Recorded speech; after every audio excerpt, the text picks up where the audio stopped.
Castanho, você já escreveu 7 livros voltados para o agronegócio. Correto. Esse 8º livro fala da imprensa. A imprensa voltada à agricultura e pecuária no Brasil, ela foi importante para o desenvolvimento do agronegócio? Não, ela foi fundamental, né? Não tem resta dúvida alguma que hoje o Brasil atingiu o estágio que atingiu na área dos agronegócios. Isso se deve em grande parte à difusão da tecnologia. E como é que se difunde a tecnologia? Através da imprensa. Então, acho que a imprensa foi uma parceira fundamental da agricultura, isso é inegável, né?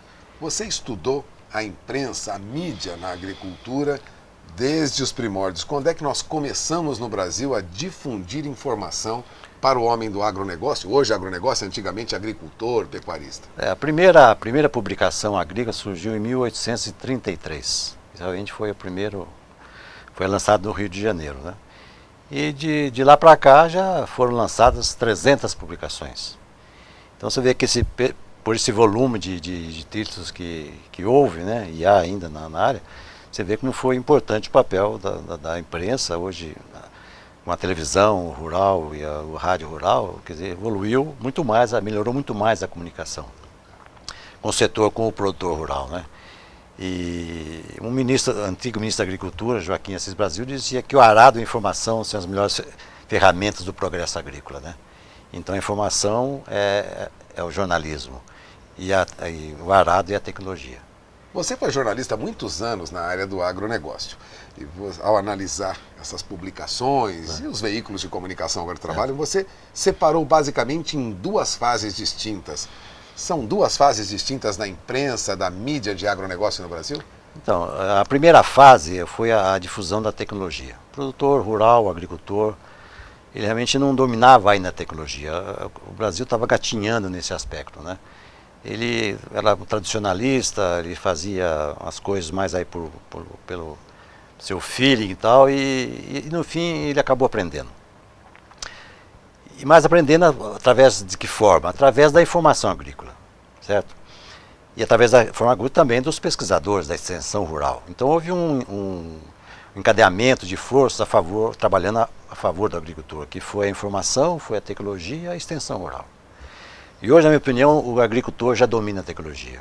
Ele já sabe fazer tudo que... O jornalista não vai ensinar mais a plantar, nem a cuidar de gado. Não, e agora eu acho que entra numa segunda fase da imprensa rural. Acho que agora tem que acompanhar a parte econômica, aprender a ensinar o agricultor a calcular, a pensar o seu negócio, a hora de vender a safra, a hora que...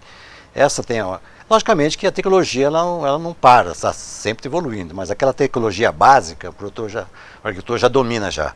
Então a imprensa, aí, de modo geral, tem que acompanhar a evolução da tecnologia, né? Então é isso aí que eu vejo, mas o primeiro passo já foi dado, né?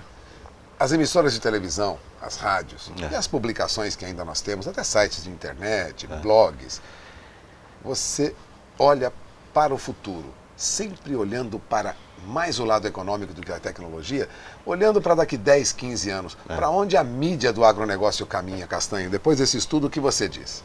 Eu acho que o caminho é esse que está seguido, não vai ter grande novidade, não. Eu acho que a terceira fase, a segunda fase estão aí agora. Quer dizer, o Brasil hoje ocupa uma nova posição no cenário agrícola mundial, né? Talvez a imprensa teria que ter uma visão assim mais do exterior, do mercado externo, para ver como é que se comporta o mercado, do produto dele, em Paris, em Nova York. Eu acho que vai ter que ter essa informação, né? Eu acho que globalizado, é um processo globalizado. Exatamente, é globalizado, né?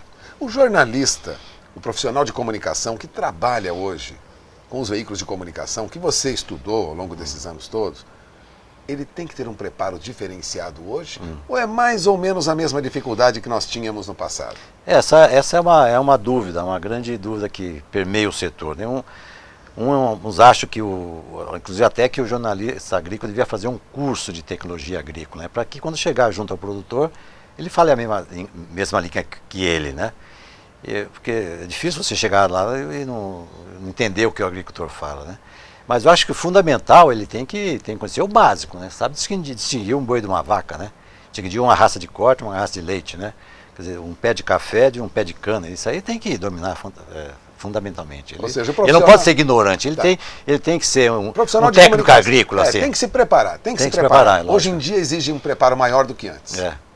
Antigamente nós íamos no interior com algum conhecimento já do dia a dia das nossas famílias, no interior. E hoje o conhecimento é mais sensível, porque o produtor hoje, a gente está falando, por exemplo, um grandes problemas da imprensa rural antigamente é que a maioria da população é analfabeta.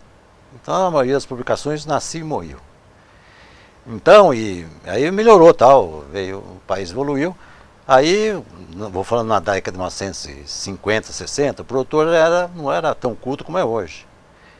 Agora, hoje, o produtor tem celular. Tem computador. Tem computador, pô. Então mudou. Televisão dentro do automóvel. Mudou, então hoje. Então ele está mais bem informado, né? Ele tem outros meios de informação. Porque antigamente era só revista, rádio. Agora não, ele multiplicou o acesso dele à mídia, né?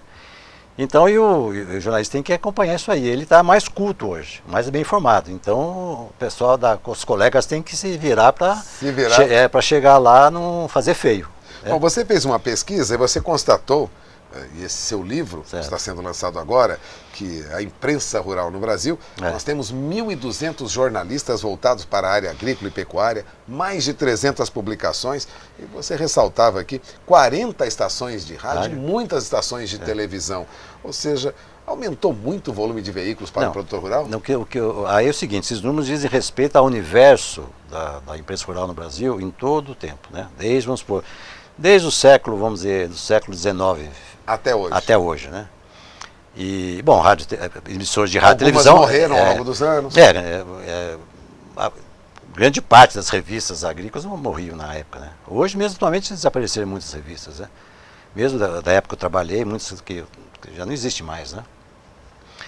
E, então, esses números referem-se ao longo da história, ao universo desde os primórdios aí até os dias de hoje, né? Quer dizer, nós tivemos ao longo da história mais de 1.200 jornalistas operando. Os jornalistas, 300 publicações entre jornais e revistas, né? E programas de rádio, 40 de rádio e 35 de televisão, né? E a força mais da televisão do rádio é no sul, né? Lá no sul do país sempre foi mais forte. Devido ao espírito associativo, a influência do imigrante alemão, tal, que chegou no Brasil, tinha que se comunicar com alguém. Então se fundava uma cooperativa, um jornal, uma rádio, uma assessoria de imprensa para poder divulgar, né? Bom, você acabou de ouvir João Castanho Dias. João Castanho Dias é autor de A Imprensa Rural no Brasil, um livro que será lançado neste dia 30 de novembro aqui em São Paulo, um lançamento na Livraria da Vila, na Shopping Higienópolis, aqui em São Paulo.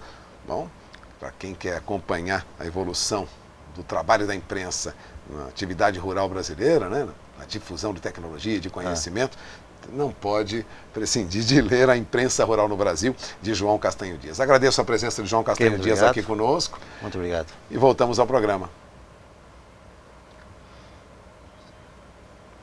Que agora vai a imagem do livro.